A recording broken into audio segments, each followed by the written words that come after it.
উপদেষ্টা জানান, জুলাই আকাঙ্ক্ষা বাস্তবায়নে সরকারে থাকার চেয়ে ছাত্র জনতার সাথে থাকা বেশি প্রয়োজন। রোকনুজ্জামানের রিপোর্ট।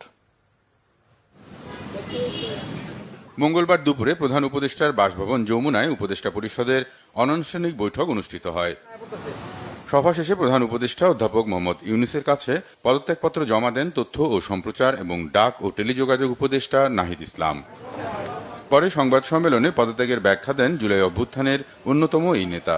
নিজের উপদেষ্টা পদ নেয়ার প্রেক্ষিত এবং দায়িত্ব পালনকালের মূল্যায়নও করেন।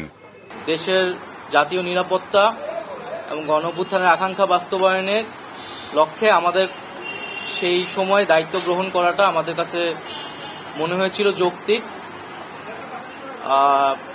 গত সাড়ে ছয় মাসের প্রেক্ষিতে সরকার কাজ করছে, হয়তো আমরা আশানুরূপ ফলাফল এখনো পাইনি, কিন্তু আমার কাছে মনে হয়েছে যে সরকারের একটা স্ট্যাবিলিটিতে সরকার এসেছে।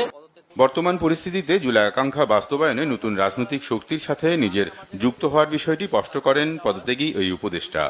দেশের বর্তমান যে পরিস্থিতি, সেই পরিস্থিতিতে একটি রাজনৈতিক শক্তির উত্থানের জন্য আমার রাজপথে থাকা প্রয়োজন, ছাত্র জনতার কাতারে থাকা প্রয়োজন, এবং আমরা যে গণতান্ত্রিক পরিবর্তনের আকাঙ্ক্ষা করি, সেই আকাঙ্ক্ষার জন্য এবং আমার যে গণ অভ্যুত্থানে যে ছাত্র জনতা অংশগ্রহণ করেছে সেই শক্তিকে সংহত করতে আমি মনে করেছি যে আমার সরকারের থেকে আমার সরকারের বাইরে রাজপথে আমার ভূমিকা বেশি হবে, এবং আমার বাইরে যারা আমাদের সহযোদ্ধা রয়েছেন তারাও এটি চান, এবং সেই প্রেক্ষিতে আমি মূলত আজকে পদত্যাগপত্র জমা দিয়েছি। জুলাই আকাঙ্ক্ষা বাস্তবায়নের পাশাপাশি আইন শৃঙ্খলা ও দ্রব্যমূল্য নিয়ন্ত্রণে অন্তর্বর্তীকালীন সরকারের সফলতার আশাবাদও জানান বিদায়ী উপদেষ্টা।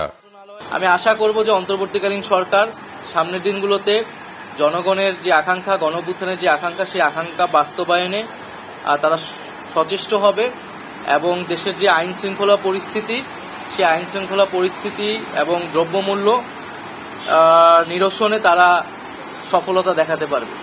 ধন্যবাদ। রোকনুজ্জামান, বাংলাভিশন, ঢাকা।